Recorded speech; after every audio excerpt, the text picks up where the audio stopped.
Fun and frolic with the Lindstroms. Wow, this looks like a fabulous action feature.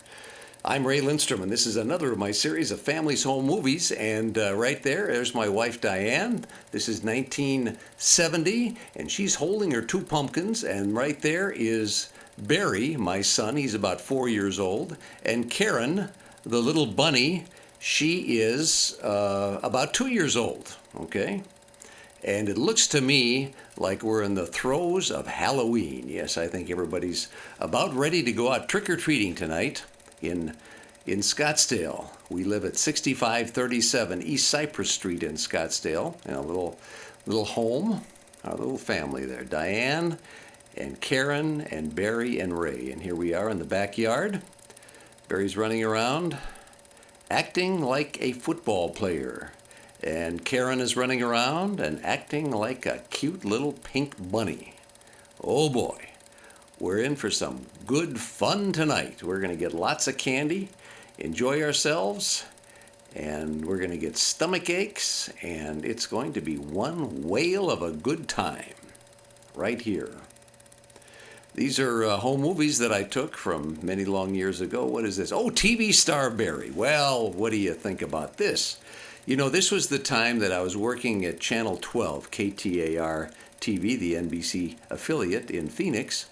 And so early one morning, we got up just at the crack of dawn, got in our car, and drove down to Channel 12 television.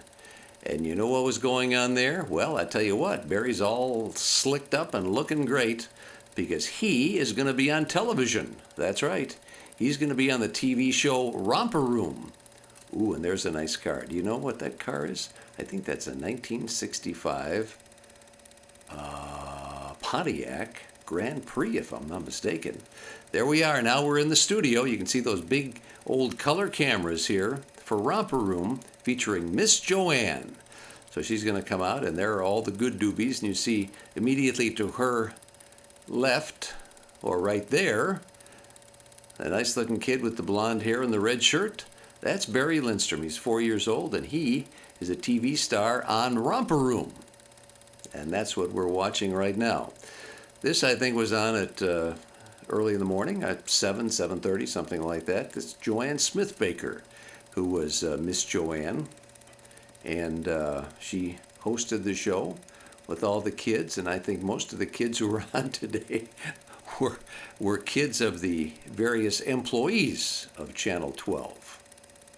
Matter of fact, I think those two girls that are wearing the same outfits, I think that they're of Native American heritage, and their father worked for us at Channel 12. Also, one of the young men, the other guy with darker hair, he was, I think he was my boss, the sales manager. I think it was his son that was there. Vince Polio was his name. And there's Barry bouncing a ball. My, how coordinated. There you can see the whole studio, all the scoop lights and everything. And I think that's Vince over there on the right.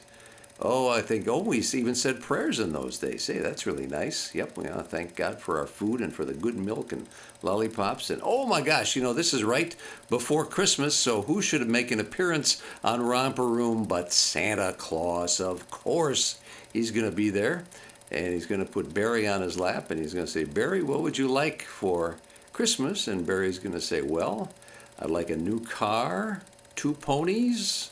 What else can I get? A complete stereo hi-fi for my bedroom? Or something like that, I suppose. Anyway, this is all taking place during Romper Room. Isn't that nice? Christmas time.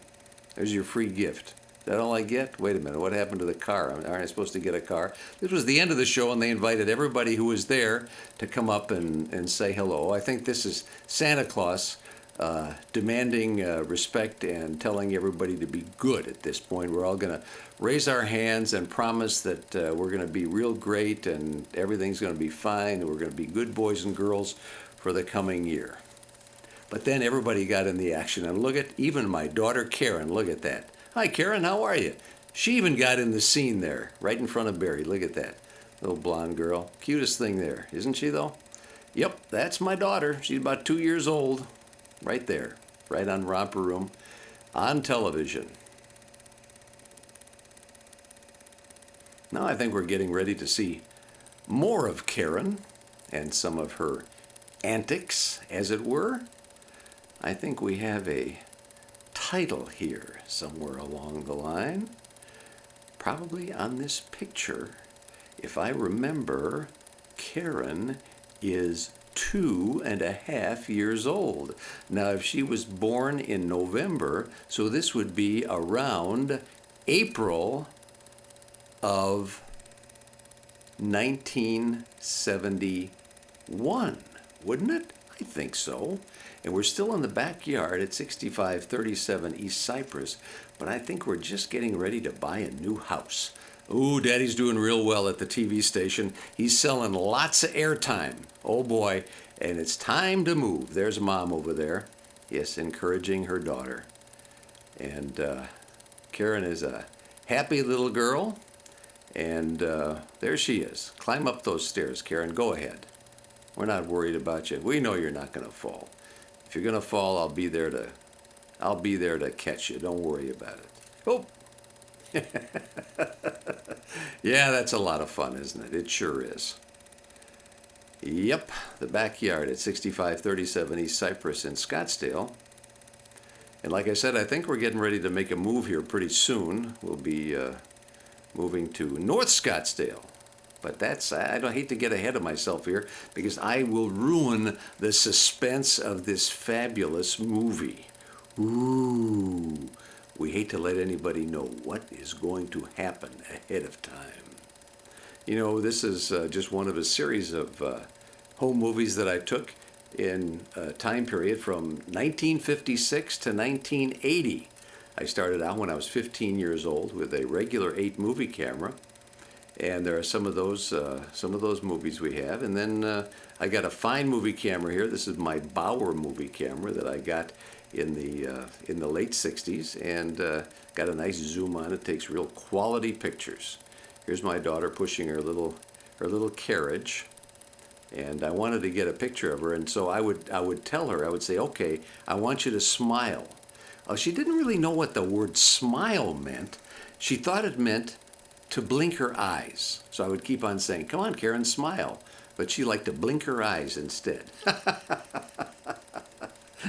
Okay, that's all right. It'll be lots of years ahead for you to smile. But she liked to just blink her eyes. Come on, Karen, smile. Blink, blink, blink. Okay, we're going to say goodbye now. Bye, Karen. Thank you. We have all the various equipment for kids there. You got Barry's fire truck and tricycles and all kinds of stuff. Now, wait a minute. Here's Barry and his buddy across the street trying to throw something on the roof or over the house across the street. So instead of telling him, don't do that, here I'm taking movies of him doing that. But that's okay. Hey, like my dad said, nobody's perfect. Oh, you know, here's Karen. She's riding her tricycle. Now, I don't think Karen remembers anything about us living at 6537 East Cypress because really, kids don't remember anything until they're about 4 years old. I remember the first thing that I remembered about, oh, look at that. In the garage, I had given up my Dodge Charger, and I had traded it in for a bronze what was it? I said a 68. Maybe it was like a 69, 70, or 71. I should have checked that out before I did this. But anyway, it's a late model Pontiac Grand Prix alongside that nice Ford in there. Now, I had Earnhardt Ford for a client at Channel 12, so I couldn't drive the Pontiac out to see him. So whenever I wanted to go see him, I had to drive the Ford that I bought from him because they were very picky about that. You know, if you had a Ford dealership and he spent a lot of money with you on the air, he didn't want you to drive up in a Pontiac. He wanted you to drive up in a Ford that he had sold you. Anyway, so we're here. Oh, Karen's going to open up her purse. And let's see, what is inside the purse? Well, we're not exactly sure what's in there, but let's take a look. It must be something very important, right? Ah, yes. Well, I don't know. It looks like we're looking at the face more than we are that fancy green object from your purse. But anyway, yes, you are a cutie pie, no question about that. Uh-huh. Very stylish with that nice purse and everything, aren't you? You certainly are. Don't frown now. I want you to smile. Go ahead, give me a nice big smile. Blink, blink, blink, blink, blink. That's my daughter, about 2.5 years old. You're a real sweetie pie, Karen. Okay, well, Raggedy Ann makes an appearance here. There she is. Where's her shirt? All I see is her heart. Goodness. Be wearing a shirt, shouldn't she? I would think so. Anyway, Karen doesn't remember any of this, and I think mostly people don't remember many things before they're 4 years old. I remember the first thing I remembered when I was 4 years old was we lived in Geneva, Illinois, and my mother said, "Would you bring this box of vegetables to the people who live across the street?"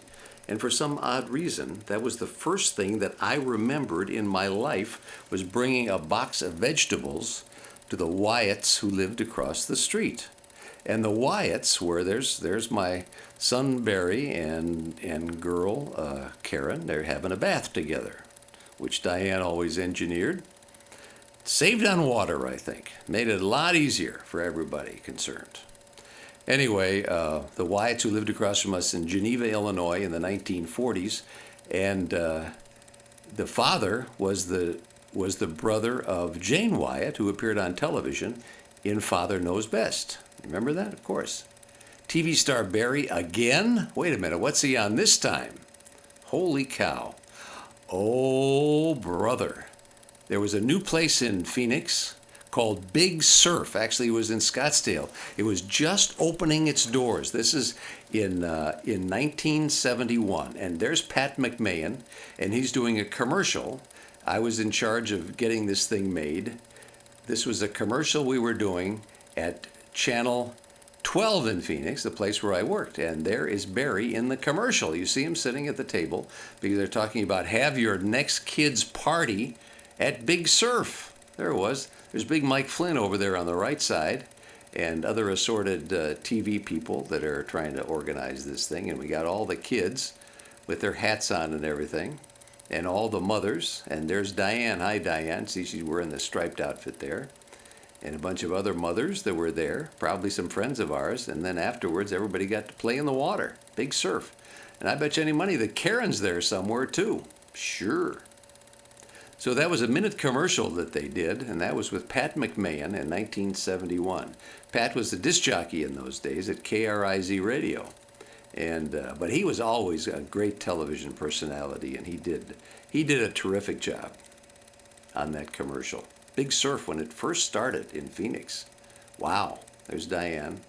Did who stayed home that day? Did Karen stay home that day? Maybe she did. I don't know. Maybe we didn't want anybody younger than Barry. He was about 4 or 5 years old at that point. Yep, Big Surf, still in business after all these years. I think it was owned by some major company. So I think it was owned by Revlon, if I'm not mistaken, or some major makeup company. But that was there in 1971 in their grand opening. And you see they called it Big Surf because they made these big waves. And people would ride surfboards, and it was just like being at the ocean in the middle of the desert. It was, as a matter of fact, I think part of the advertising thing was it was called Arizona's Ocean. Yeah, those kids are having a good time at Big Surf. Why wouldn't they? Everybody would, yep. That was nice. We had a good time that day. And this is what I call working. You know, I had the kids in a lot of commercials while I was there, and later on when I opened my advertising agency. And they were in pool commercials, and we had a lumber company, and they were in the lumber company commercials. And any time that we needed kids, you just use your own kids. It was great. They liked it, and I think we even paid them a little bit. And it was fun to see themselves on television. Why not? Okay, now we're not at Big Surf anymore. Now we're at a swimming pool. And what swimming pool is that? Well, I'm not exactly sure, but I think we're about to find out. This was a swimming pool at a friend's house. I think this might have been at Frank Petty's house. Frank Petty was a weatherman and a salesman at Channel 12. And he had a big party at his house one day, and the entire sales department was there. And I think this is part of that. There's Diane with Karen. That's good. Undoubtedly, she'll learn how to swim when you throw her in the water and say, okay, now you got to swim or you're going to drown. There you go. Oh, there I am. Yep, let's have a nice dive in the pool. I'm not exactly sure where this is. Like I said, I thought it was at Frank Petty's house. It may be. And there I am. Yep, always had to have nose plugs on. And there's the little boat, riding in the little boat. Oh my gosh. Yes, I tell you, what would home movies be without people in the water? Always got to have a lot of pictures of people in the water. And of course, back in these days, in the 1970-71 era, not many people were taking movies. Nowadays, everybody takes movies because they've all got a movie camera that's part of their telephone. But in those days, there just wasn't much action with the movie camera. So I guess these are somewhat rare, even though to me I look at them and say, my gosh, just foot after foot after foot of film. Couldn't I have taken 10 seconds instead of 2 minutes? Okay, here we are with Frank Petty, Ed Bradford, there's Jack Clifford and Art Glenn. We were the sales department at Channel 12 in Phoenix. And I'm sure that there's Vince Polio and Roy Borden. That was the entire sales department. Wow. And that was a great sales department too, by the way. And we sold a lot of airtime at Channel 12, and we were pretty good. Jack Clifford went on. Jack Clifford's a bald-headed guy right there. He went on to start the Food Network years and years later. And he made a lot of money with that. There's Frank Petty, the weatherman. He used to live in Omaha. There's Roy Borden, and he was a great salesman too. And Vince Polio, he was my boss, and he was not a very good boss, I must say. And one of the reasons that I left Channel 12 shortly thereafter, and because I did, I should thank him for being that way and allowing me to leave. It was a good thing for me, because when I left there, I really discovered that I was an entrepreneur, and I just never wanted to work for anybody else ever again. Well, here we are. Here I'm talking about all that kind of serious business, but here we are back at a swimming pool again. Now, what the heck is this? Where is it? I know that my kids must be here. I know that Diane must be here somewhere, but I can't tell you what pool it is. It's a nice, now this is a kind of this is a shaped pool. It's not a square pool. Ah, there's my son Barry. You can see him down there, the blonde-headed kid. I think he's got some kind of snorkel in his mouth. Don't know where Karen is. I don't see Diane. She must be somewhere. And we got a lot of different kids there. There's Barry. And we don't know where the rest of the crew is, by the way. Somewhere here, I suppose. Let's see, do we see anybody else? Undoubtedly it's somebody's birthday, pool party, or something, but I can't tell you where it is or when it is, except it's probably sometime in 1971. That's right. Water in the desert. Ah, yes. We all had a lot of water in the desert. Weren't supposed to have water in the desert. Oops.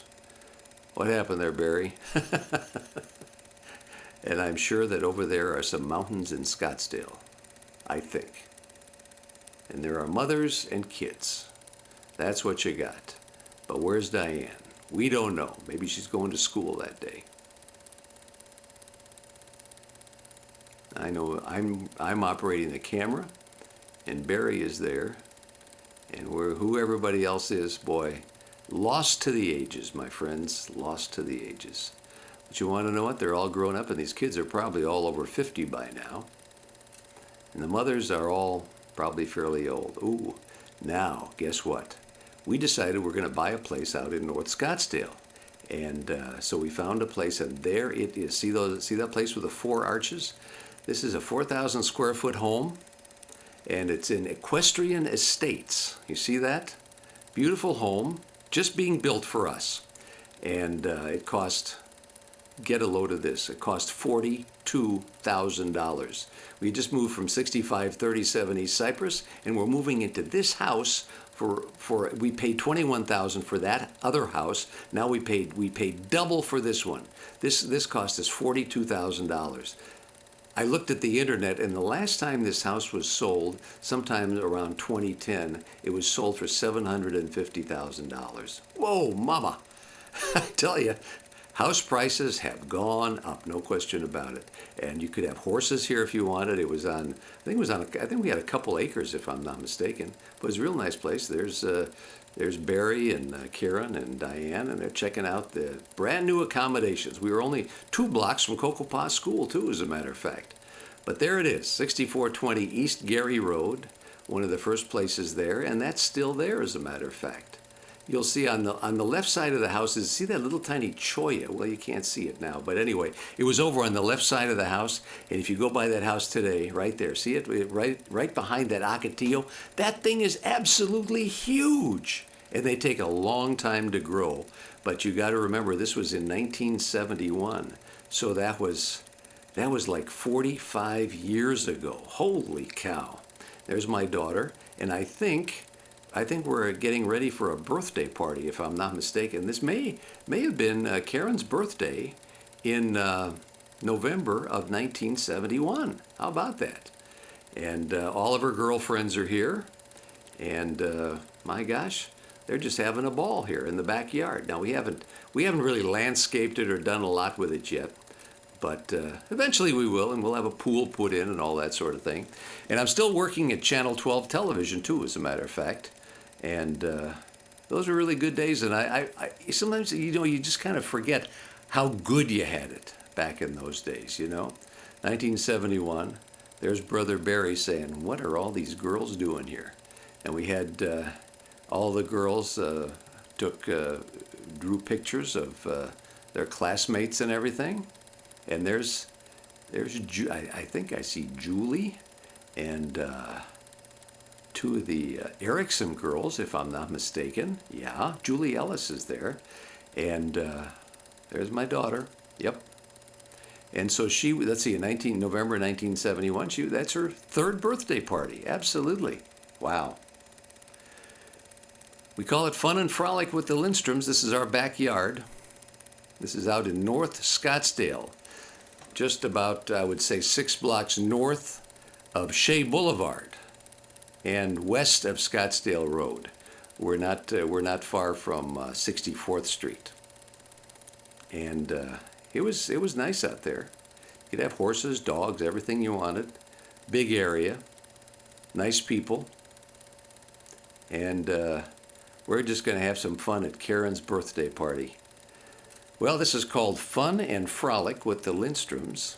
And now we're going to have some cake. There's Diane in the latest style of the day in the backyard. Ooh, look at that good cake. Now let's see. Happy birthday, Karen. Oh, with 3 candles. See, I was right. There you go. 3rd birthday. Karen Lindstrom. And now Karen lives in Phoenix, and she's married to Ben Dexter. And she is a pharmacy tech at Walgreens. She loves her job. And she's been married. She got married in 2007, as a matter of fact. And happily married and enjoys life. And I'm happy that she has a good, happy life, believe me. And I hope all these kids had good, happy lives. These home movies were great, weren't they? Directed by, who could have directed this fine film feature? Oh my gosh, it was Ray Lindstrom. Hey, that's me. Wow. Yep. Another in the series of home movies with the Lindstroms. This one titled Fun and Frolic with the Lindstroms. And we go right up here and we say we're going to leave you alone now. But thanks for watching.